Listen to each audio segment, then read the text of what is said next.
FM. The night comes alive with Gramophone. আসসালামু আলাইকুম listeners, আসসালামু আলাইকুম আসল ভাই। আসলে আসল ভাই অনেকদিন ধরে আসবো করে আসতেই পারছিলাম না, সময় মিলাতে পারছিলাম না। তো ধন্যবাদ সবাইকে রাত জেগে আমাদের ঘটনাগুলো মনোযোগ দিয়ে শোনার জন্য। আজ যে ঘটনাটা শেয়ার করবো আসল ভাই, তাকে আমি আসলে চিনেছি আসলে কয়েকদিন আগে। আমার এক বন্ধু তাকে রেফার করে আমার কাছে নিয়ে এসছে।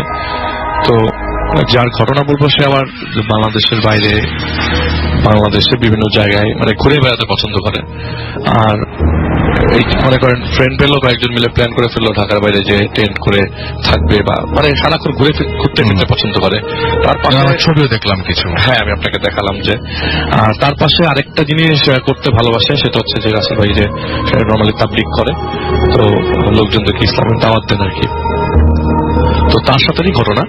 তো মেইনলি আপনার রাসেল ভাই উনি আমাকে বললেন যে ঘটনাটা আসলে ঘটনা বলবো না ঠিক, উনি এর উৎপত্তি ঘটে হচ্ছে এই বছরের আপনার জানুয়ারি মাসে। তো জানুয়ারি মাসে আসলে সে একটা দাওয়াত রিকল করে আর কি। সে যখন তাবলিগের জামাতে গিয়েছিল ময়মনসিংহে যেখানে একটা ছেলে খিদমতে ছিল, সে তাকে একবার ইনভাইট করেছিল যে তুমি আমার সাথে আমাদের এখানে আসো, তুমি যেহেতু টেন্ট করো, হিস্ট্রি নিয়েছে, মসজিদে ছিল, গল্প যখন করেছে, কথাবার্তা যখন বলেছে, তখন জানতো যে সে বিভিন্ন জায়গায় ঘুরে বেড়াতো, তুমি একদিন ময়মনসিংহে আসো আমাদের এখানে। তো তিনি জানুয়ারি মাসে যায় এবং যাওয়ার পর ওই এলাকাতে যাওয়ার পরে সেই ছেলের সাথে দেখা করে এবং জঙ্গল টাইপের একটা জায়গায় টেন্ট করে আর কি, তার ফ্রেন্ডরা মিলে যখন যায়।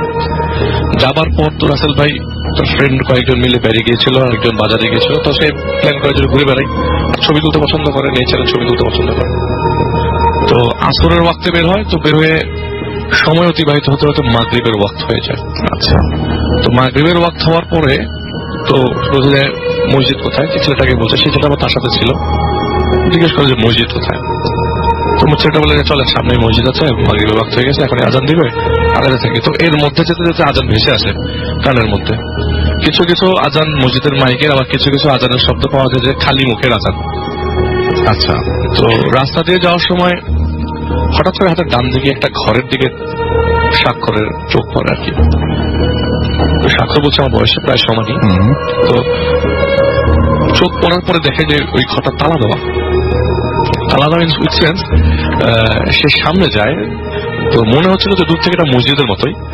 তো কাছে যাওয়ার পর, কারণ উনি ডিটেক্ট করে হচ্ছে যে ওই ঘরটার পাশ সামনে ফ্রন্টে একটা নামাজের সময়সূচি টাইপের একটা জিনিস বাইরে দিয়ে ঝোলানো। তো সে কাছে যায়, কাছে যাওয়ার পরে দেখতে পায় যে নামাজের সময়সূচি গুলার যে মানে লেখাগুলো সব আরবিক লেখা, আরবিতে লেখা। ইভেন উপরে নর্মালি অনেক মসজিদে দেখা যায় নামাজের সময়সূচি লেখা আছে, কিন্তু জিনিসগুলো হরফগুলো আরবিতে, কিন্তু এখানে সবকিছুই আরবিতে। আচ্ছা, তো উনি একটু অবাক হয়ে যায় যে আসলে কি, এখন মাগরিবের ওয়াক্ত হয়ে গেছে, আজান দিবে, মানুষজনও দেখছি না মসজিদে, এটা তো মসজিদই মনে হচ্ছে, কারণ এখানে ওয়াক্তের সময়সূচি আছে। সবচেয়ে আশ্চর্য বিষয় হচ্ছে রাসেল ভাই, ওয়াক্ত গুলোর যে সময়গুলো এরকম যে জোহরের ওয়াক্ত 4টার দিকে দেওয়া, আসর মানে মনে হচ্ছে শুরুর দিকে প্রথমটা জোহরের ওয়াক্ত, মনে হচ্ছে প্রথমটা জোহরের ওয়াক্ত 4টার দিকে, পরেরটা 6টার দিকে, এরকম করে নর্মাল টাইম থেকে 2-3 ঘন্টা আগানো, আবার 1-2 ঘন্টা পেছানো। আচ্ছা, খুব অবাক হয়ে যায়। আর মোস্টলি অবাক হয়ে হচ্ছে যে মসজিদ, এখানে মাগরিবের ওয়াক্ত হয়ে গেছে, মানুষজন থাকবে অথবা কেউ আসবে নামাজ পড়বার জন্য, কিন্তু বাড়িতে তালা দেওয়া। ওই ছেলেটাকে ডাকে, সেটা অনেক আগে এগিয়ে যায় আর কি। ও খেয়াল করে না, কারণ এই মসজিদের এই রুমটার মানে ঘরটার কাছে চলে যাওয়ার কারণে। তো ছেলেটাকে ডাকে, বলে যে এইখানে এটা তো মসজিদ, এখানেই পড়ে ফেলে আবার সামনে যাবো কেন? তো সেটা বলে না ভাই, আমরা সামনের মসজিদে পড়ি।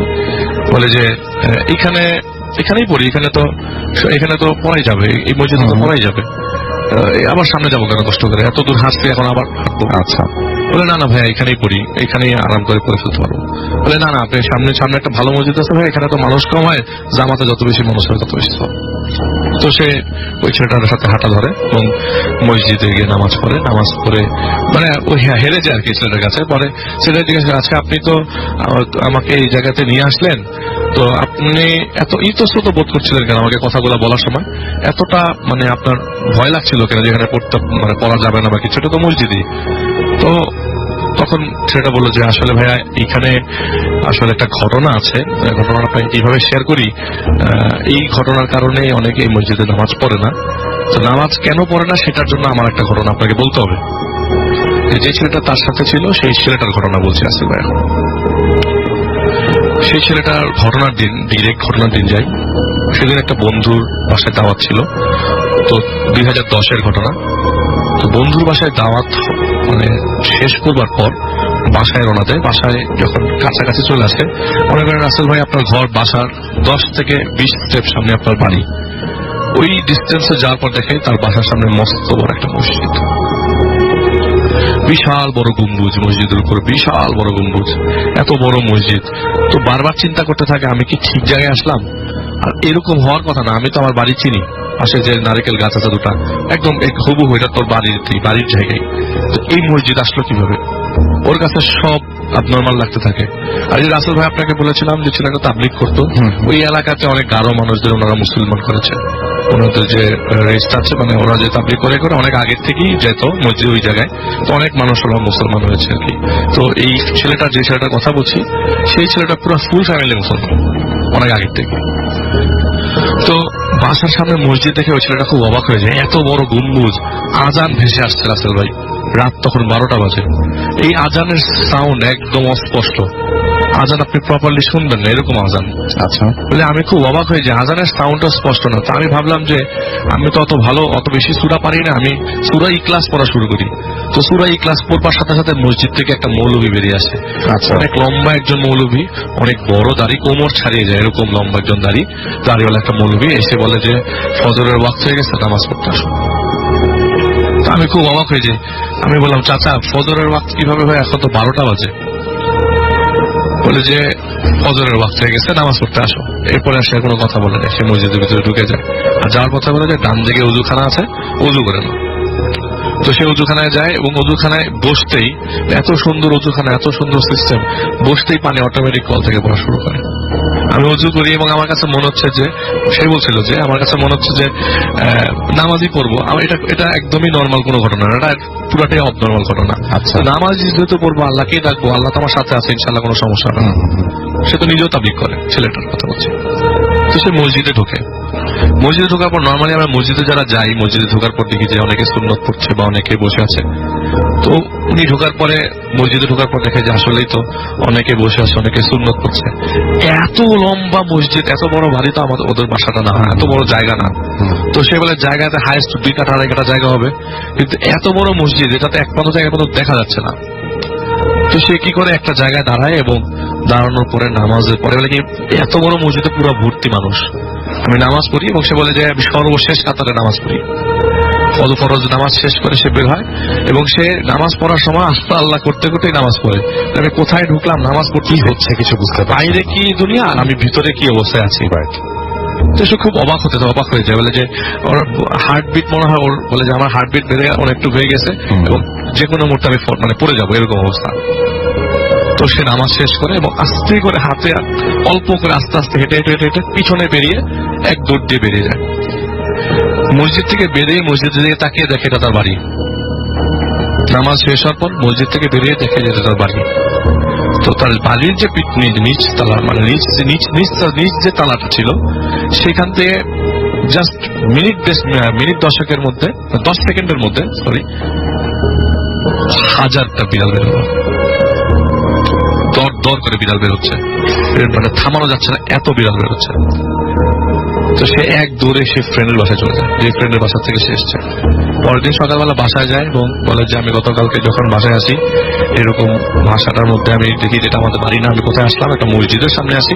তো তার বাবা জিনিসটা বোঝে না, বলে যে দেখো তোমাকে আমি এই দোয়াটা দিলাম, এই দোয়াটা পড়ো এবং প্রতিদিন এটা আমল করো, আশা করি কোনো সমস্যা হবে না। আসলে এই আমল করার পর থেকে যে সমস্যা হয়েছে তা না, এরকম কোনো রাসেল ভাই সমস্যা হয় নাই।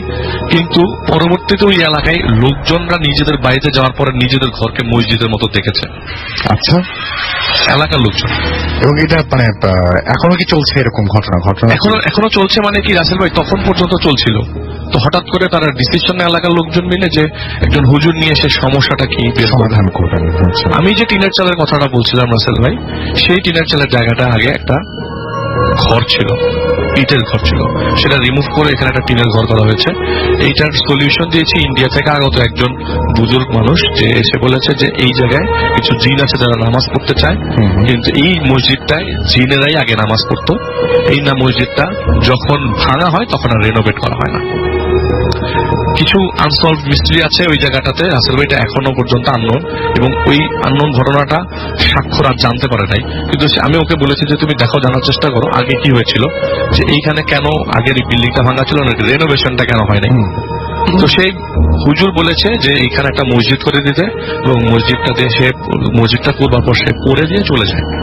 এরপর থেকে এই প্রবলেম গুলো আর ফেস করে না, কিন্তু এই মসজিদটা এখনো পর্যন্ত মানে ওই অবস্থা হয়ে যাচ্ছে। Thank you so much.